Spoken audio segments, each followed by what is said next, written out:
ஒரு நிகழ்வை சொல்கிறேன். ஒரு முஸ்லிம் வாலிபன் ஒரு இன்டர்வியூவுக்கு செல்கிறார் தன்னுடைய வேலைக்காக. அவர் கேட்கிறார், உன்னுடைய பெயர் என்னவென்று.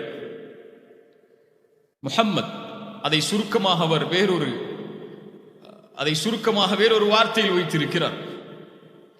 அவர் கேட்டார், நீ முஹம்மத் தானே, ஏன் இந்த பெயரை வைத்திருக்கிறாய் என்று. அழகிற்காக என்று சொல்கிறார். அழகிற்காக அல்ல, இன்று பலர் சொல்வதைப் போல்தான் தங்களை முஸ்லிம்களாக அவர்கள் வெளிப்படுத்த விரும்பவில்லை. தங்களுடைய பெயர்களை கூறி நான் முஸ்லிம் என்ற நிலையை அவர்கள் சொல்வதற்கு பயம். எங்கே என்னை பின்னுக்கு தள்ளி விடுவார்களோ, என்னை ஒரு மதவாதி என்று அடையாளம் காட்டி விடுவார்களோ என்று அவர் இன்று பலர் வெட்கப்படுவதைப் போல வெட்கப்படுகிறார். அல்லாஹ் அதிலிருந்து எம்மை பாதுகாப்பானாக.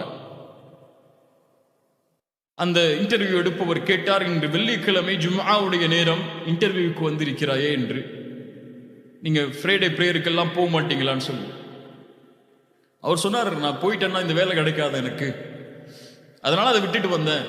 பரவாயில்ல, பார்த்துக்கலாம், அதெல்லாம் பிரச்சனை இல்லை, ரொம்ப கம்பல்சரிலாம் இல்லை அப்படின்னு சொல்லுவேன். எல்லாவற்றிற்கும் கேட்கக்கூடிய மற்ற கேள்விகளுக்கு சரியான முறையில் அவர் பதில் சொல்லி விடுகிறார். இன்டர்வியூ முடிந்து வீட்டுக்கு சென்று விடுகிறார்.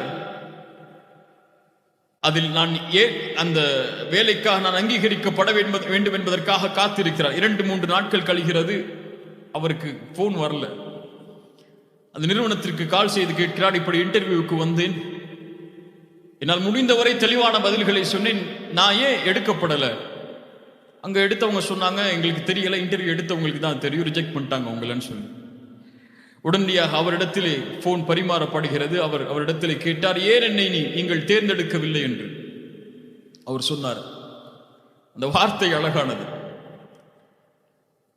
நீ ஏற்று வாழக்கூடிய வாழ்வு முறைக்கு, அந்த மார்க்கத்திற்கே நீ நேர்மையாக நடக்காத போது உன்னை நிறுவனத்தில் எடுத்தால் எப்படி நேர்மையாக இருப்பாய்? உன்னை நீ முஸ்லிமாக வெளிப்படுத்துவதற்கு, நீ பின்பற்றக்கூடிய தீனுக்கு நீதியானவனாக நீ இல்லாத போது, ஒரு காசுக்காக நீ வரக்கூடிய நிறுவனத்திற்கு நீ எப்படி நீதியாக இருப்பாய் என்று கேட்டார். அல்லாஹு அக்பர்.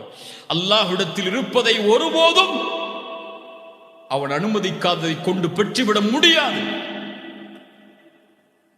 கண்ணியம் என்பது அல்லாஹ்வுடைய தீனில் யார் ஒருவர் கண்ணியத்தை மற்ற வழிகளில் தேடுவாரோ